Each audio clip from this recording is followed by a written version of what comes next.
Hello, everyone. I hope that everyone is hearing me well. So let's start the introduction about Interstellar. So Interstellar is a Web3 marketplace specialized in the wine and spirits industry. I've been working in the wine industry for 7 years as a Bordeaux negotiant, so fine wine trader in all around the world. And I saw a lot of issues in that industry, which is a very big industry that blockchain can solve. For my credential, as I told you, I work in the wine industry for several years. And I was at the origin of the first fine wine platform to accept cryptocurrency. And I co-founded a Wine Bottle Club, which is the biggest community gathering people in the Web3 for the wine and spirit world. It's a membership collection, and it's the biggest in the world. The team of founders is, of course, including Bilal El Alami. That session is organized by Pyratz Lab, and Pyratz Lab is directly involved in Interstellar. From myself, as I told you, I work in the wine industry for several years, and I'm mixing both Web3 and fine wine worlds since 2018. So the concept is quite simple. Interstellar is a marketplace gathering producers and wine and spirit brands and consumers directly, which is quite new because it's not possible right now, as the fine wine industry is the last industry in the luxury world which not connect the consumer to the brand. So a little bit about the market, which is important. There is a very strong secondary market in the fine wine industry. A fine wine is sold on average 6 to 7 times before being drunk, and it's a perfect use case for the Web3 and the blockchain and marketplace. Wine is also a kind of investment. We say that fine wine is the red gold, and there is some possible return on investment while you are investing in the best fine wines. This is the case for Bordeaux Burgundy wines, and there is an average 7% return on investment every year, which can reach 15% in the case of some spirits like whiskey. A lot of bottles are fakes, especially in Asia and China. And so that secondary market is big, but beyond brand control. So it means that when there is some valuation on a wine, the winery is not earning any royalties. So our concept is quite simple. When you buy a bottle of fine wine or spirit on our marketplace, you have the physical bottle, which is stored at the producer warehouse or in our accredited warehouse. So the physical bottle remain physically at the same place. And you have also the digital twin of the bottle. So the digital twin come directly into your digital cellar. So we are building the cellar in the cloud, the next gen cellar. And you can, of course, transmit, exchange, or trade the digital twin. I repeat it, but the physical bottle remains at the winery or at the warehouse. And the last point, of course, is that you can drink the bottle, so you can redeem the bottle. And in that case, the NFT will change of form; it will be burned. So we are answering a lot of industry, fine wine and spirit industry concerns. For consumers, as I told you, the storage facility, the wine remain at the winery. So it means that you don't have to store it at your place, which is a good point for the quality of conservation and the traceability. There is also liquidity on the secondary market, which is a big point. When you have a bottle at home, like a Petrus or a very high-range wine, how do you do with this? Can you sell it on Le Bon Coin or eBay or something like that? It's not easy. Of course, as I said, that there is only the digital twin, which is moving from wallet to wallet. There is no movement of the physical bottle. So there is a lower ecological footprint. Also, we are answering brand and wineries concerns.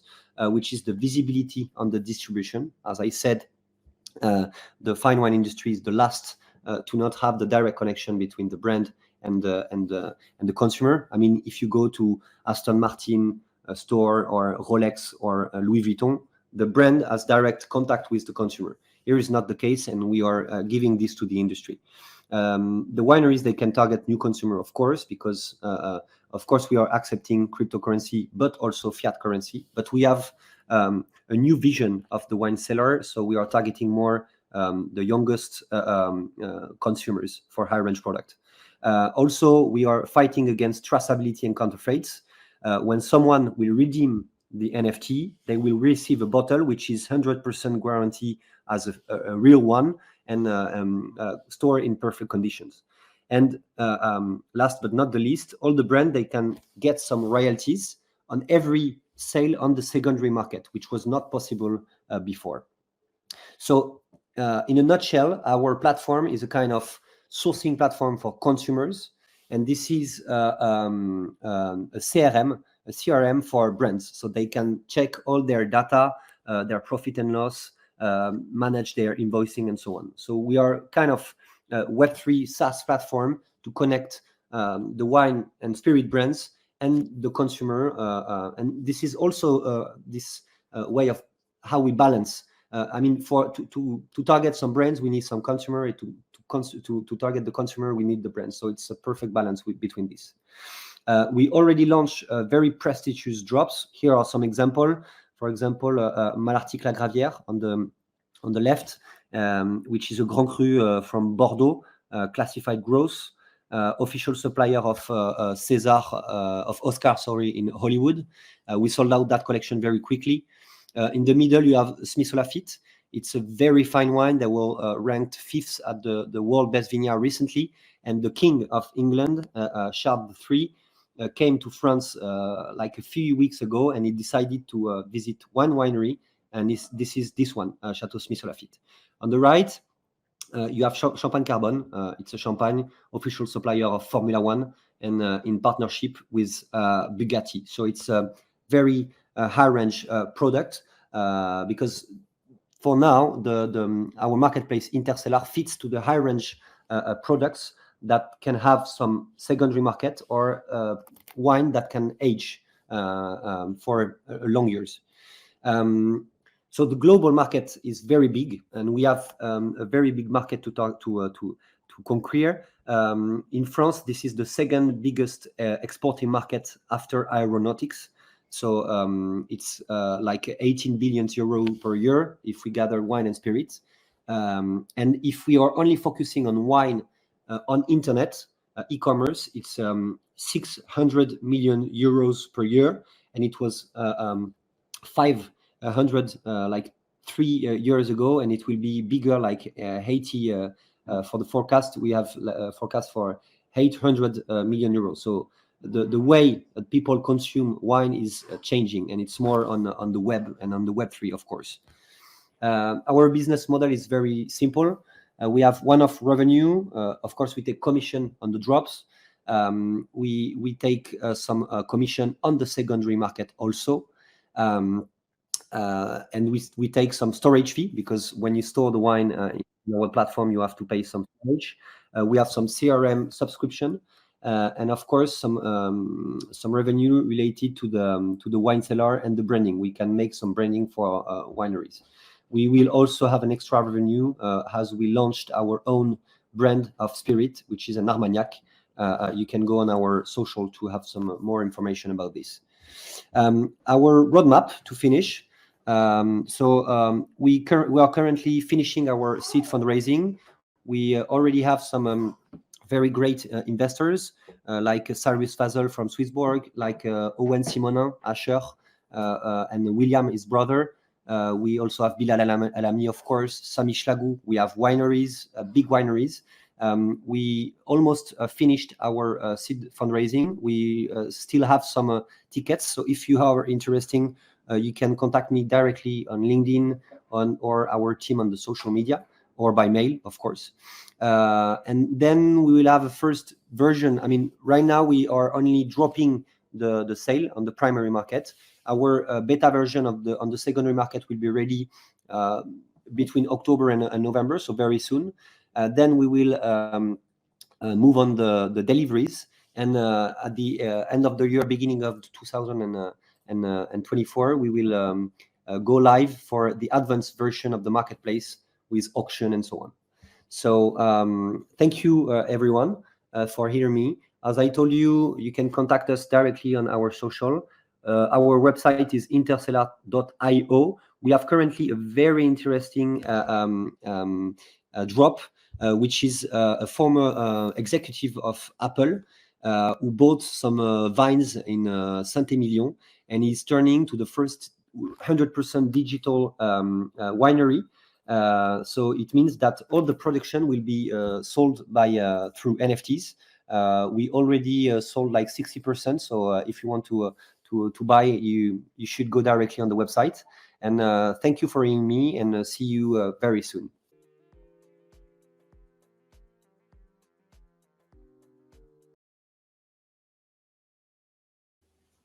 Hello, everyone. I'm Ilan. I'm the CEO of Playmakers. Can you hear me well? Perfect. Cool. Let's get started. So let's dive into the gaming industry together. First thing I would like to say is that the gamers today, they create amazing content. All this content is what we call UGC for short, or user-generated content. Some of the users can make incredible 3D art, like this character that you can see here, that was made by a 20-year-old guy, just a fan of Overwatch in his free time. This one was created by a fan of Valorant. It received massive traction on social media. Some players even asked to be able to buy it and use it inside the game as a knife. And some players even add new game content, feeling like official updates. This new content adds new quests, new characters, new stories that can completely transform and enhance the whole gaming experience. UGC is a big market, it's a big opportunity. There are over 1 million individual creators today in the gaming industry. For a popular game like Overwatch, that represents over 40,000 contributions every year, received just on Reddit.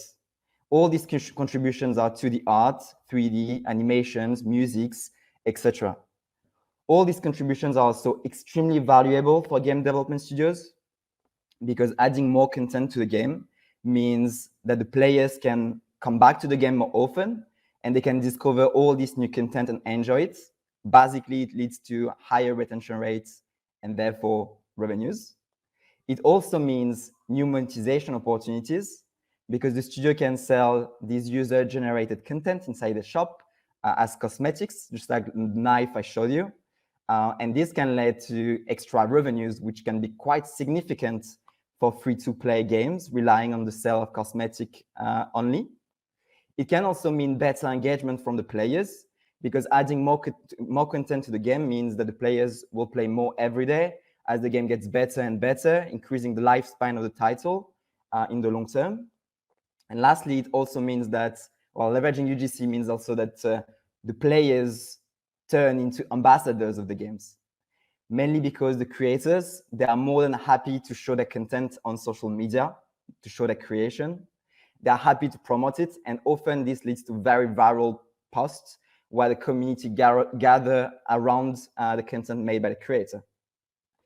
UGC is a big topic. A few big studios started to understand the power of UGC to grow. Fortnite and Roblox are clearly at the forefront of UGC today. They are driving growth thanks to the players' creations that are going inside their games. For Fortnite, they announced a couple months ago that they will dedicate 40% of their revenues to reward creators inside the game. That represents approximately $2 billion per year. For Roblox, they had like the best quarter, the best Q2 quarter in its whole history just a few months ago. So it seems that what's the problem? In fact, it seems like UGC is quite has some strong potential for gaming studios. The problem is that only the very big actors in the industry are able to capture the value of user-generated content. In fact, the reality is that for the 99% of the studios, the small and mid-sized studios, they don't have the abilities to really simplify the creation, the implementation, and to monetize UGC in an effective way. So why is it too complex to create? Mainly because only a small chunk of users have the skill to create valuable content. They need to learn new creative software, sometimes that are quite niche, to be able to make valuable contributions. Roblox and Fortnite, what they did is that they offered creative softwares to their users, and that's how they simplify the creation. But for the vast majority of studios, that means investing a lot of resources and millions of dollars to be able to have such tools and to provide it to their user base. So that's why no one is doing it. The worst part is that even when a valuable contribution goes into the game, or it just liked by users on social media and by the price as well, the creators never make money out of it, meaning that only amateurs keep making content on this type of games. There won't be any influencers, any professionals, or any esports team willing to make content on the vast majority of games. The second issue is for players. It's quite hard, in fact, to implement the content made by the creators. So mods is the current state of UGC today. And to be implemented, it means that the players need to tweak their game files. So they need to handle the incompatibility issues themselves. They need to handle the bugs with the games as well. It's very annoying, and only a minority of them know how to do it. The last issue is for the studios who are struggling to monetize UGC in a smart way. Mainly because for the studio, the mods, so user-generated content, won't work across devices. It usually works on PC. It usually even just works on Steam and not on any other distribution platforms. It means that console players and mobile players, they can't enjoy the creations of the community. Moreover, mods tend to break the game. When the game gets updated, the mods just break, and it needs constant support from the creators. This means that 99% of the studios are getting very little out of user-generated content today. So this is why we built Playmakers, to make UGC super simple for small and big studios in the gaming market. How does it work? So basically with Playmakers, we're pioneering a modern approach to UGC, where every player has the potential to become a creator. So we simplify the creation, where all the creators are supported and heard by the community. So the community has a voice and can express themselves on what content they would like to see inside the games. And where all these creations results in an enhanced gameplay experience, and then therefore a higher retention rate and higher metrics inside the game. How does it work more concretely? Basically, our approach is quite unique and simple. So first thing that we do to simplify the creation is that we allow anyone to submit content, and we handle the technical incompatibilities on their behalf.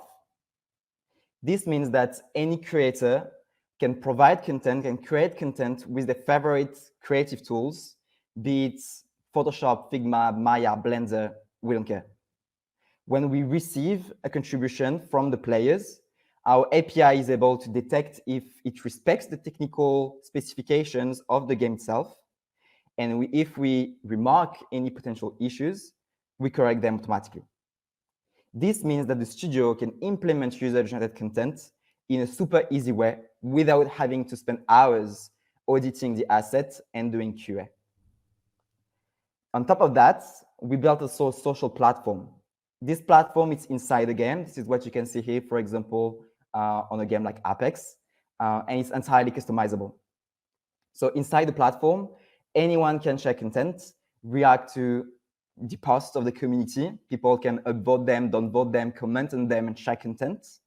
It brings basically new social mechanics inside the games. It helps the community it helps the studios, to take community-driven decisions to decide what content should be inside the game as well. It's also a way for the community to organize themselves together, potentially co-create assets together as well in the future. This way, all the content going into the game would be approved by the community first. Then the most appreciated contributions that are sent in the dedicated dashboard where the studio can safeguard their IP. So inside the dashboard, the studio, they can moderate the content that they are receiving from the players. And more importantly, they can validate or reject their favorite user-generated assets. This way, they can implement user-generated content inside the games. They know that it has been approved by the community. We know that it has been approved by the studio. It can just be distributed to the whole user base for free or for a fixed price. This makes the whole experience feel fresh and more engaging for all the players. Some of the contributions made by the players can also be monetized, and that can represent a lot of money for the studios. Basically, the studio can sell some user-generated content, such as cosmetics, inside their games. The best part of what we do is that the creators can make money out of it. So depending on the sales that we are generating, that the studios are generating by selling user-generated content, we give a 20% royalty to the original creators of the assets. This reward mechanic is very powerful because basically in the past months, it allowed us to attract talented creators, professionals, influencers, esports team that were interested in making money by providing content on their favorite games. So it unlocks a new monetization opportunity for a lot of creators that would like to make a living out of creating content for the games that they love. Today, so Playmakers was created less than a year ago. We already have 2 games serving as an infrastructure sandbox. KO is a fighting and strategy game, and Overshoot is a tower building type of game on mobile. Both of them are betting big on user-generated content. They really serve us to deploy our first features with real players.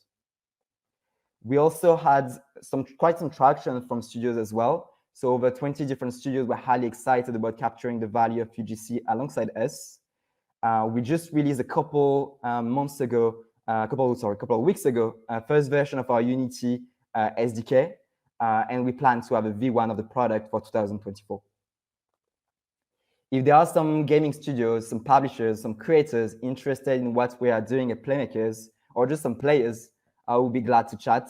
You can send me directly a mail here. Thank you, everyone.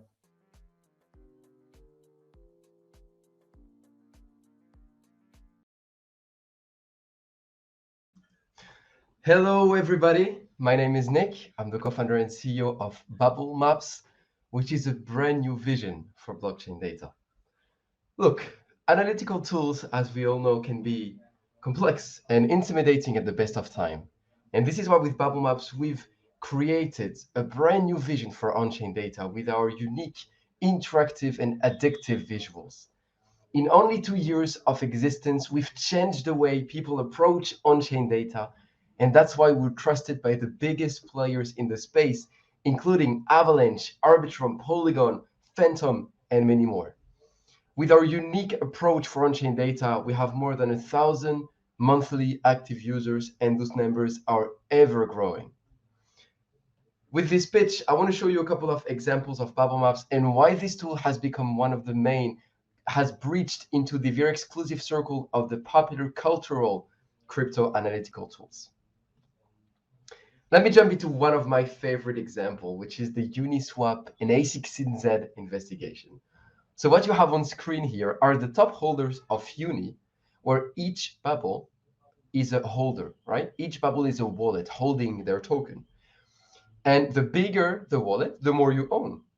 But the best part is, if there's been any transfer of Ethereum between those wallets, their bubbles are going to be linked together. And you can see here, there's a small cluster on the bubble map of Uniswap because wallet 30 has sent 2 Ethereum to wallet 47, 122, and 124. And this is why they're forming what we call a cluster. But obviously, when you look at the bubble map of Uniswap, it looks very healthy because there are not too many connections between the holders and there are no conglomerate of wallets. But if you switch from Ethereum to Uni transfers between the holders, suddenly it gets way more intricate and interesting. So let me be clear. Those are the same bubbles, the same wallets as before, except now the links represent Uni transfer, so their native token.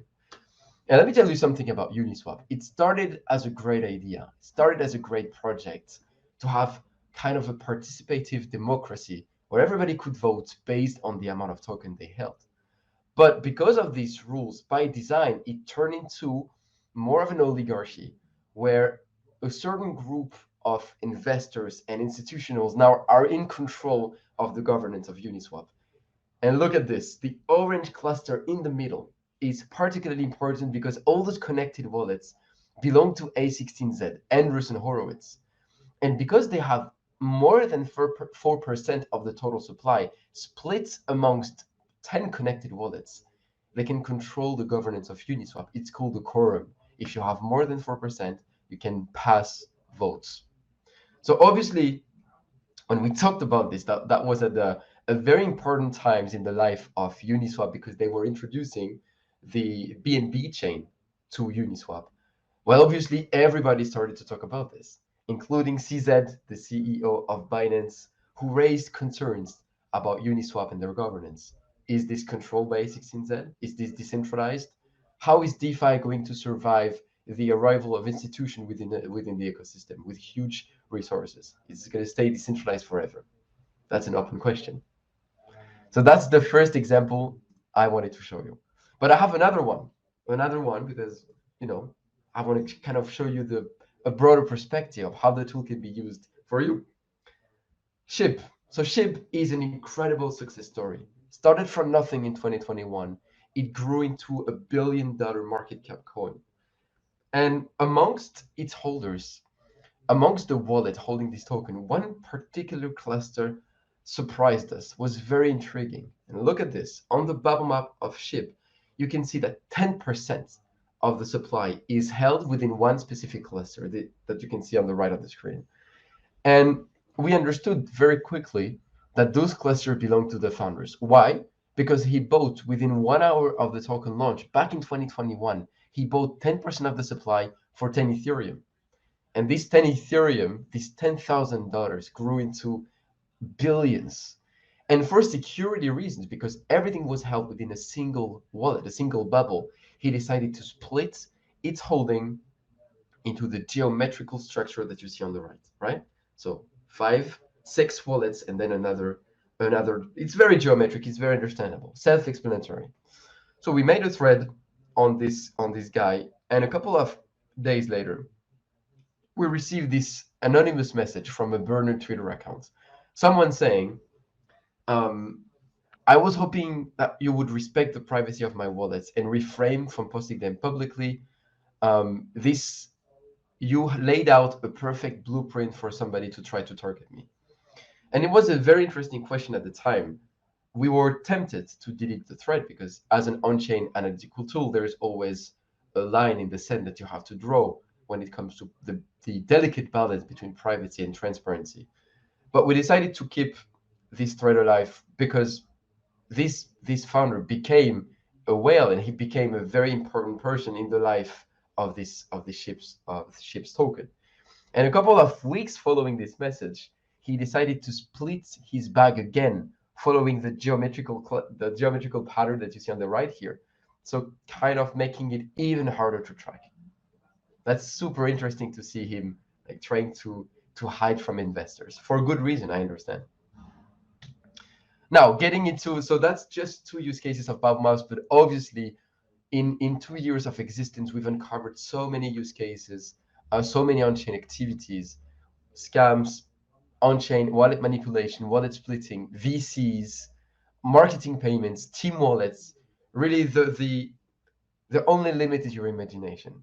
And here are a couple of other examples: Shitties, Suka, SHIB that I talked about.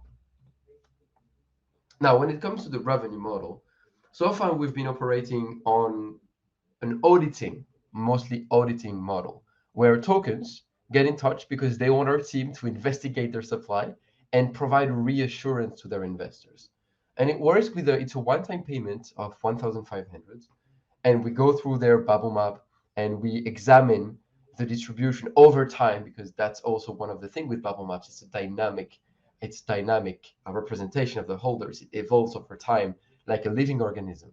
So we go through their bubble map, we examine their cluster like doctors, and we explain the story that is happening behind those clusters. And that's what bubble maps is all about. with Bubble Maps, on-chain data always serves a story. And we've been working with some of the biggest tokens in the space: Pyratz Lab, 1inch, Gelato, Refinance, Olympus DAO, Trader Joe, and many more. Obviously, with this auditing section, we've had some questions like, if you get paid to audit them, are you sure you are impartial and unbiased? And yes, we are. Yes, we are. We're never scared of jumping in, of the confrontational nature of Bubble Map sometimes. And then pro reporting, which is incoming, which aims to be the Google Analytics for Web3, aiming to help institutions navigating the complex world of Web3 through easy, understandable, digestible, user-friendly analytics, which has always been our mission. Now, maybe you've seen this popping on your Twitter feed, but we just announced our 3 million euros fundraising at a 10 million valuation, pre-money, led by Inst Capital and joined by incredible investors such as Bank Labs, Ventures, Pyratz Labs, Momentum 6, Stake Capital, also business angels, including the former CTO of Ledger, Nicolas Baca, Dima Buterin, the CEO of Haken, Owen Simona, and a couple of blockchain as well, because we've been working with blockchains, and this formalized into something greater than a friendship. So Avalanche, Kronos have joined our fundraising efforts. To wrap it up, when it comes to this fundraising, we've also been joined by on-chain analysts who share our passion for on-chain data and want to use the tool for the greater good. Our team consists of 4 passionate entrepreneurs. So myself, the CEO, it's my second company in crypto. Before this, I've been building Cryptonavia with my CTO, Leo Pons. Arno, who's the COO and also an entrepreneur from a long while ago. He created multiple companies in the food and beverage industry in India. And Cameron McIntosh, who's my brother in arm, and we've been pitching the two of us every time to secure this fundraising. He's incredible, and I wish he was there with me today, but he has another call. So maybe for another time. And that's it. I think it was a bit shorter than the 15 minutes, but as a final word, Bubble Map has been an incredible journey for us and an incredible resource for on-chain analysts and investors from all across the planet. And we want to keep on this mission to make on-chain data accessible for everybody. Thank you.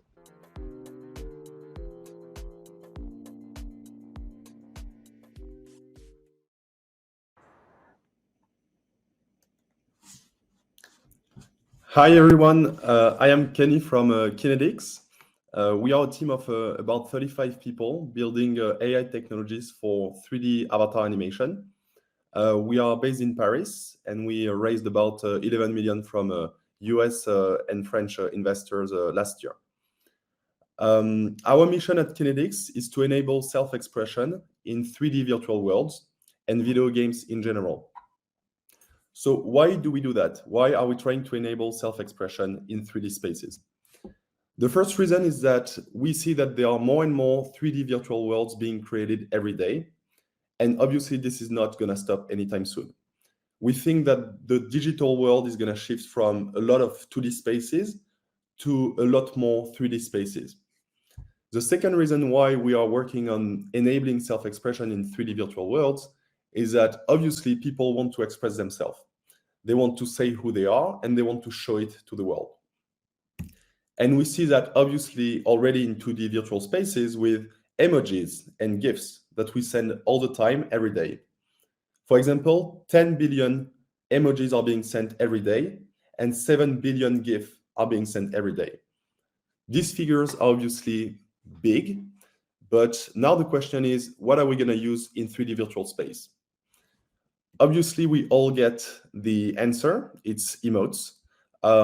This little avatar animation that you can use to say pretty much whatever you want with your avatar. We know what it is because it got popularized by Fortnite a few years ago, and now it's in the pop culture. We've all used or seen people using emotes, whether it is in a game or any virtual space that we've been in, and we know that people love it. An emote can be used to express yourself in any way. It can be to show your friends how you react to something, to celebrate a goal, to celebrate a kill in a game, or just to say hi to someone. There is something else with emote. It's not only about the self-expression, it's also a big monetization opportunity for video games and virtual spaces in general. Obviously, Fortnite has bet big on this, and they are selling more than $500 million worth of emotes every day. Emotes are also incredible for socialization. We see it in many different games. As soon as they put emotes in the game, they see a lot of retention rate. They see their retention rate increasing by a lot. It's very simple. People want to socialize in the game. They want to say who they are. They want to exchange different emotions with people. So they don't want to only send emojis or GIFs. They also want to make their avatar move the way they want. The issue with all of this is that obviously emotes are avatar animation, so it's 3D, and it's pretty complex to master. Not only you have to create the content, but you also have to integrate it into a game or into a virtual space. And this is pretty complex and requires a lot of different teams to work together with a lot of different skill sets. The second thing is that obviously people don't only want 10 emotes to choose from. So they want unique content. They want to really say who they are. And so they need a lot of different emotes in the same way that we need a lot of different GIF or emojis. And so that's where Kinetics is coming. We have built different emote technologies for 3D virtual worlds. I'm going to show you two of our main products. They are available right now. If you want to try them, you can go on our website or contact us. The first one is what we call the Emodify, or the Giphy for emotes. So it's literally the equivalent of Giphy.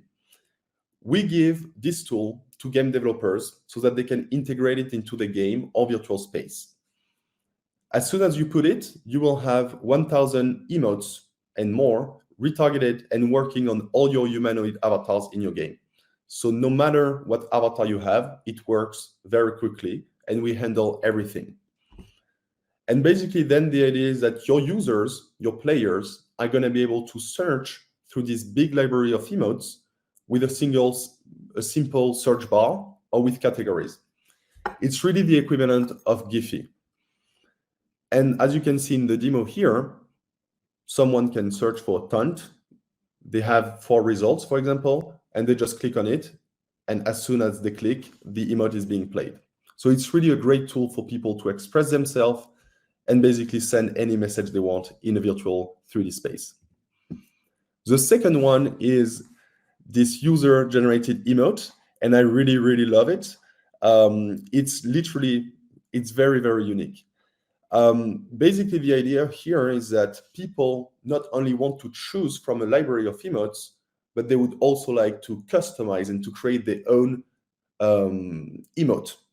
And so for that, we leveraged a lot of AI models that we built internally. And now you have this pretty good result where basically someone can upload a video or record themselves with a single camera. And in a few minutes, Kinetics is going to compute this video.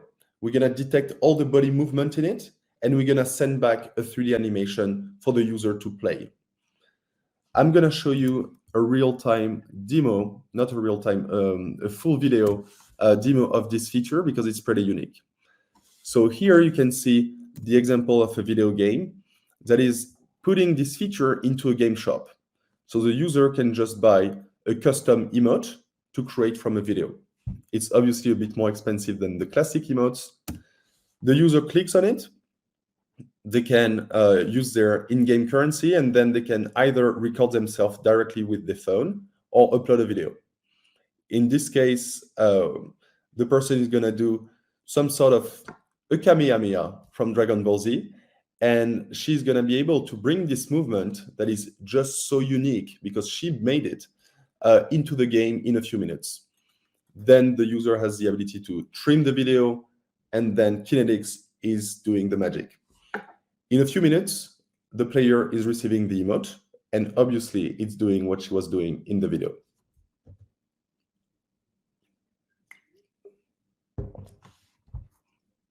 So we see the Kamehameha exactly the same as in the initial video.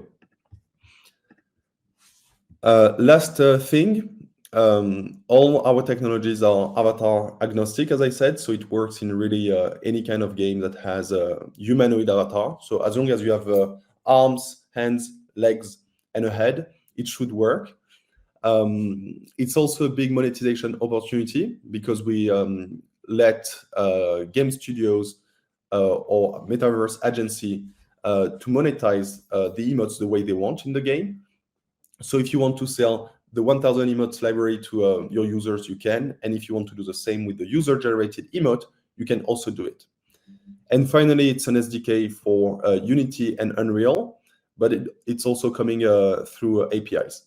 So if you want to use these technologies in your 3D virtual space or in your game, you can go on kinetics.tech, or you can contact us.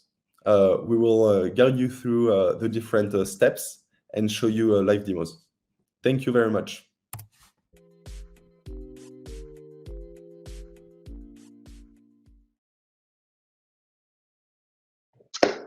Hello, everyone. My name is Kevin. I am a 16 times Ironman finisher and World Championship qualifier in 2019. And 3 years ago, I decided to embark on a journey to gamify and value physical activity. Why so? Simply because physical activity is deadly and is costly. Last year, only 18 million people died from cardiovascular disease, and there is a projection of over 500 million people developing non-communicable disease and cardiovascular disease within the next decade, according to the World Health Organization. Physical inactivity has a cost. It costs the world economy no less than 30 billion every year. And we thought that if physical activity makes people feel better, then it must have value. And the way to bring it to millions and motivate people to move more is to actually gamify it. DeFi is the gamified sport experience. We have 3 game modes to choose from free to play to Web3 player, and we'll dive into it a bit later. We are gamifying walking, running, swimming, and cycling, compatible with majority of tech-connected wearables out there. Sport watches like Garmin, Sunto, Polar, to Apple Watch and Samsung Galaxy Gear as well.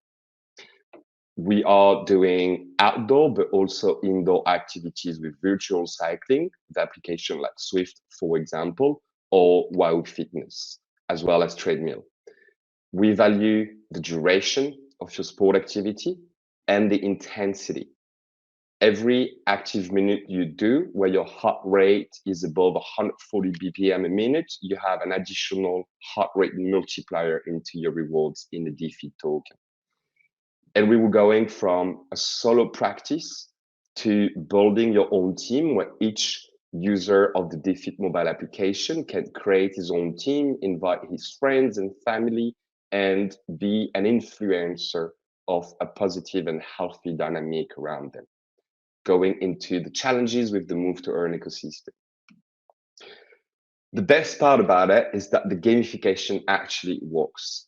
Gamification is just using some simple mechanics that we initially found into the gaming world and applying them to other industries, such as learning languages. Duolingo has been very successful at doing it, as well as e-commerce, traveling, and sport where we do it.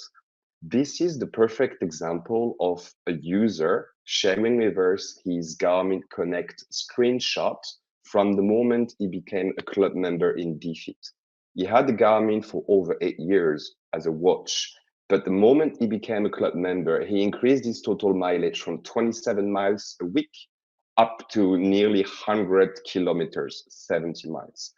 just driven by the reward incentive system that we have put together. How does it work? Out of the initial 15,000 registered users we've had, we realized that 20% of them become a weekly active user, practicing at least one sport activity every week.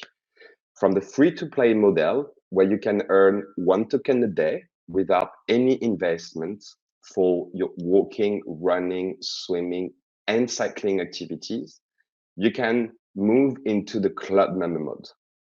The club member mode starts when you have at least accumulated 3,000 DeFi tokens. From that moment, you become a bronze member.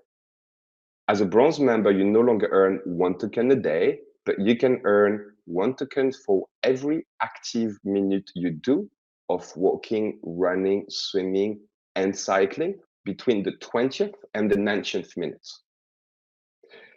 And recently, we started working on the launch of our third game mode, the Web3 player mode. What is the Web3 player mode? That's a bit of a crazy idea we've had to launch in April this year, the Baby Feet NFT collection. Each of the baby feet actually has a sports specialty. We have the baby swimmers, the baby walkers, the baby runners, and the baby cyclists today. Each of them have a different talent, as it is in life, from the common talents to the highest legendary talents. Those talents actually define the attribute range of the different main 4 attributes. They are efficiency, stamina, style, and mindfulness. And each of those attributes have actual use cases within the mobile application where you will be able to optimize your profile based on those stats to bring your baby feet from level 1 up to level 10 to actually merge them with other athletes and become, for example, a duathlete or a triathlete, and keep improving and growing up your avatar through your fitness journey and activities. Efficiency helps to boost your rewards for the sports that you are focused on. Style gives you access to exclusive accessories to either boost your style further with the lifestyle accessories or to actually boost your efficiency further with the different sport accessories. We currently have over 250 accessories that have already been designed by our fantastic artist, Samir Lim, and we are currently seeking out brands to partner up with us to design specific co-branded accessories, being the shirts, the polos, the caps, or the helmets for cycling, etc. Today, we have a wonderful community of 20,000 users spread around the world. We've shown a 2-digit organic growth since January through word of mouth only. A pure, genuine community organic growth, inviting friends and family to experience the BeFit experience in terms of gaming, but as well in terms of community. Our community is extremely engaged. They are sharing their workout daily on Twitter and supporting one another. The app and the experience we have built is extremely sticky as well. We noticed that we have a ratio of the daily active users to the monthly active users of about 30%. And the numbers keeps on improving as we keep on improving the application and the different features. Our positioning is unique today. We've been the first mover advantage into that specific segment, fitness and Web3. And while there has been a lot of move to earn projects around since 2022, they are all mostly focused on tracking steps and running, jogging. DeFit today has the advantage to be the only multi-sport Web3 brand and mobile application. I have mentioned walking, running, swimming, and cycling. But basically, because we have integrated all the wearables, any sport that can be tracked, that can provide us sufficient data to define the reward algorithm to value the duration and the intensity of that physical activity, because we want to encourage sport under all form, can be added. We're looking into adding skiing, snowboarding as early as this winter. We're looking into rowing. We're looking into golfing, and then the racket sports as well, such as badminton, tennis, surfing. All the sport that can be tracked can be gamified. And we have this strong desire and conviction that we will add at least another 20 sports to gamify and value it. We had a very experienced team behind the project. Myself, I worked 11 years in the second largest automotive parts manufacturer, including 8 years in Asia Pacific. Our CTO, François Chely, who is based in Marseille and an extremely experienced CDO into wearable analytics, data aggregation and treatment, as he worked for one of a sport tech company before. And Sami Alim, our artist, who is an extremely talented artist. We work with some of the biggest B2C consumer brands and luxury brands out there, surrounded ourselves with the best as well, with Bilal and Shumek into our advisory board. We decided to bring two worlds together. It's one thing to work in a Web3 environment. It's another to be accepted by the industry you're targeting and aiming to disrupt. For us, the sport industry. We are incubated at Pyratz Labs, the #1 Web3 startup studio, but also at Paris & Co Sport Le Tremplin, the #1 sport tech incubator in Europe, allowing us to connect both worlds together. By doing so, we actually received the Innovation Prize at Sport Unlimited Tech in this startup competition in March earlier this year, showing that a Web3 project, a Web3 solution, a Web3 company can actually bring innovation to the sport tech as well and to its target industry, and being recognized and accepted by its peers. DeFi is more than an app. It's a cultural movement we are beginning, where art, tech, sport, and lifestyle actually comes together. We've started to organize our first IRL run beginning of the year. We started to do our own branding, clothing line, and sport apparel as well. We are going to scale up to 200,000 users over the next 6 months prior to the Paris Olympics. We are extremely grateful that the Olympics are coming home next year, and we are building a strong momentum by signing up top Olympian ambassadors to help us spread the world and love of DeFi, and together get to 1 million users by the end of 2024, bringing more people into motion and making sure physical activity is something that we all focus on. Visit us at defi.com. Download the mobile application if you haven't. We have a major new app release coming earlier next week, which is really going to enhance and take the whole user experience to the next level, and ready to go and onboard millions onto Web3 through sports. Thank you, everyone. Have a great day.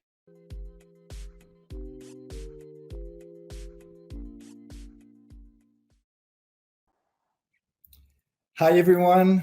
I'm Anthony Hayat, CEO and co-founder at Secured, the capital-protected saving accounts for your digital assets. Our mission at Secured is to put your crypto to work for you. If you look at TradFi, you can earn interest on your cash and you can earn rental income on your properties. In the crypto world, 94% of digital assets are idle and just sits in wallets while you could generate passive income with it. The problem is that all existing solutions are either too risky or too complex. If you look at lending protocol, you can suffer bad debt risk. Liquidity providing, you can suffer impermanent loss. So The good news is that risk is not a fatality.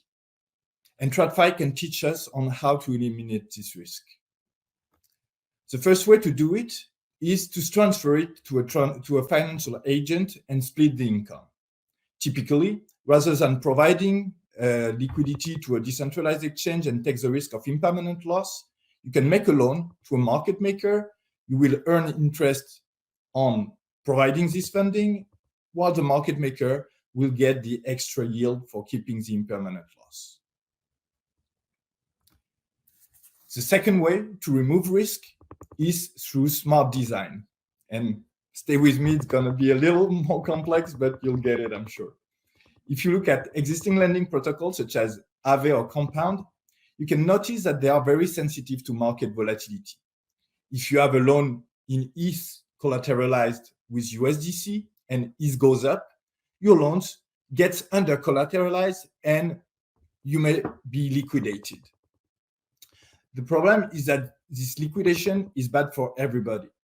It's a liquidation loss for the borrower, and it's a potential bad debt loss for the lender. And this risk, you can see it in the blue curve. It goes down with the correlation between your loan and your collateral assets. At Secured, we managed to reduce this risk to almost zero by combining loans by pair, loan A and loan B, and collateralizing it with the LP token AB. And when you do that, you go down to the yellow curve where the probability of liquidation is almost close to zero. With these two principles in mind, Secured is building a very strong value proposition, both for lenders and borrowers. For lenders, we provide capital protection. It means that lenders can generate passive income without putting their capital at risk. For borrowers, they can maximize the APY from liquidity providing activity by leveraging their position.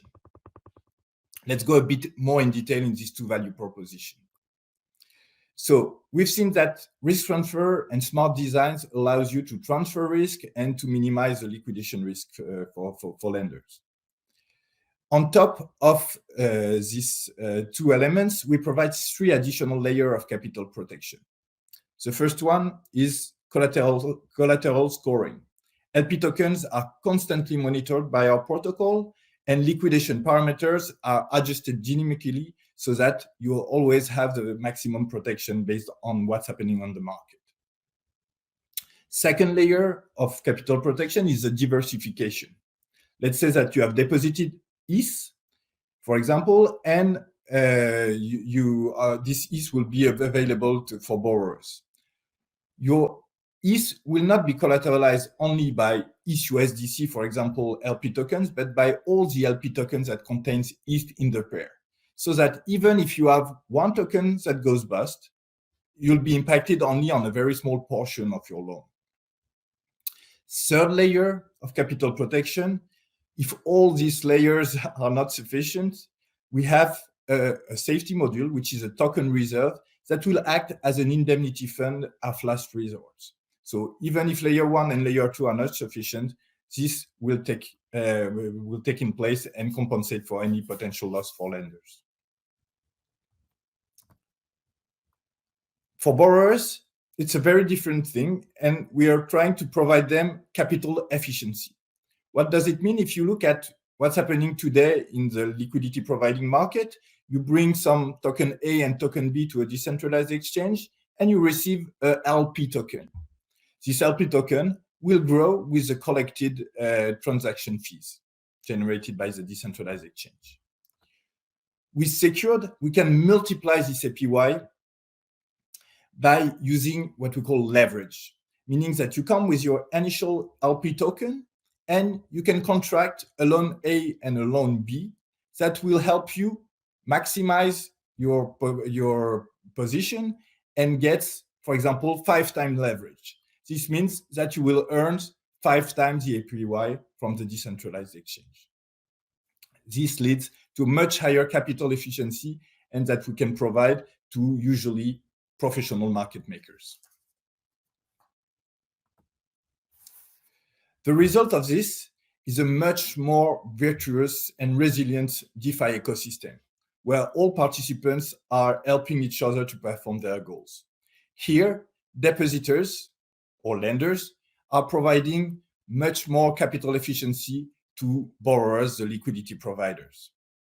On the other side, the liquidity providers can increase the liquidity that they're providing to the decentralized exchange, making transactions and swaps much more cheap for the entire ecosystem. And on the other side, the decentralized exchange can now provide passive income without impermanent loss to depositors. So everybody in this ecosystem is benefiting of the secured protocol. This protocol has been designed by a team built by Bilal El Alami, founder of Pyratz Lab, and Dogami, and other many Web3 projects.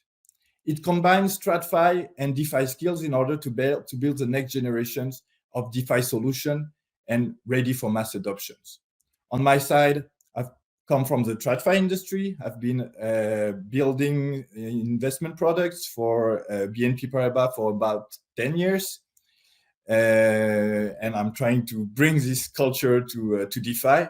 Mohamed, our CTO, has been building many projects on DeFi or NFT side on the Web3 ecosystem, and is on top of every security measures that act and make this protocol much more secure. Bastien is our PhD in residence and is working with us to build the most accurate models in order to provide the most capital protection and risk management techniques to our protocol. So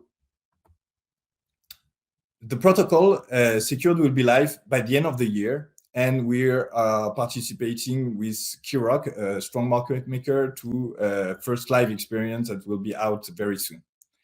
If you're a potential user or potential investor, or you just like what we're building, please follow us and reach out to us through our networks. And thank you for your attention.